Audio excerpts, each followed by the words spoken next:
What's going on, people? I got a good video today. We're talking about one of my favorite steroids in the world.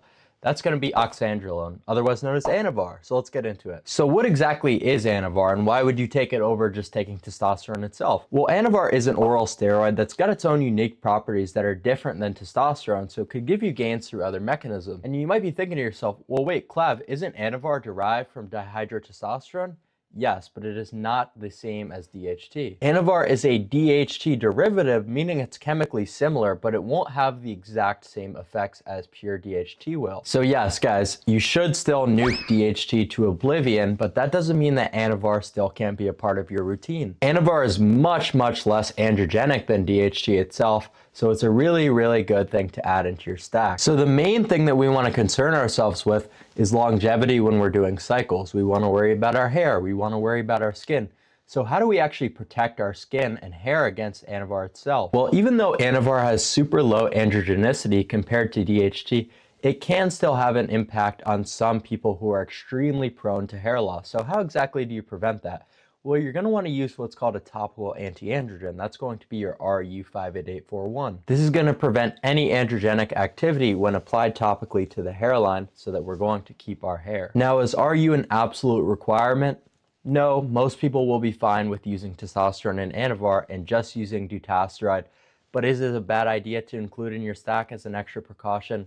Not at all. So I would definitely recommend anyone using gear to implement the RU58841. Continuing on about maintaining youth indicators and youth features while using gear, Anavar is actually going to be extremely conducive to keeping your skin looking very good. Anavar, unlike other steroids, actually is going to aid you in your collagen synthesis, making it a great drug for looksmaxxing. Anavar is commonly prescribed to people with terminal injuries to promote healing of the skin and prevent scar tissue. Anavar has been proven in clinical scenarios to help with tissue repair. So that means it's actually not cope. So the main concern that a lot of people have when debating on whether they should cycle or whether they should stay natty is the youth indicators. Well, I've just told you that Anavar is actually going to improve those. So it is absolutely a good idea to use these compounds. So let's talk about Anavar's unique properties rather than just using testosterone only. There's a receptor within almost every single cell in the human body called the glucocorticoid receptor. The glucocorticoid receptor is responsible for secreting insulin through the adrenal glands. As we know, Anavar is very catabolic,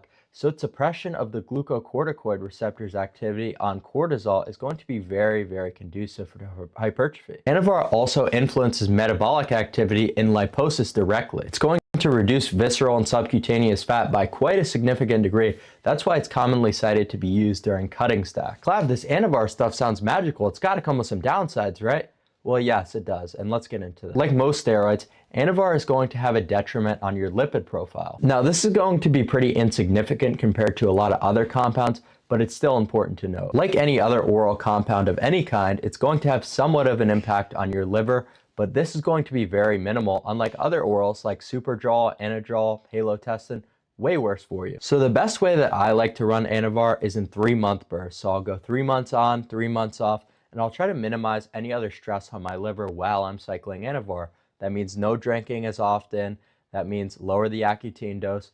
So I found that this is a really sustainable way to do Anavar. So what's the dosing protocol on top of that? Well, you're going to want to run between 20 to 30 milligrams a day right before you train. That's what's working best for me. So in conclusion, I think the Anavar is really underrated. I don't like that it has a rep as this, female-only steroid when it's hugely important and massively modulates the glucocorticoid receptor in a meaningful way that's conducive to looksmaxxing. So definitely give it a try. Let me know what you think.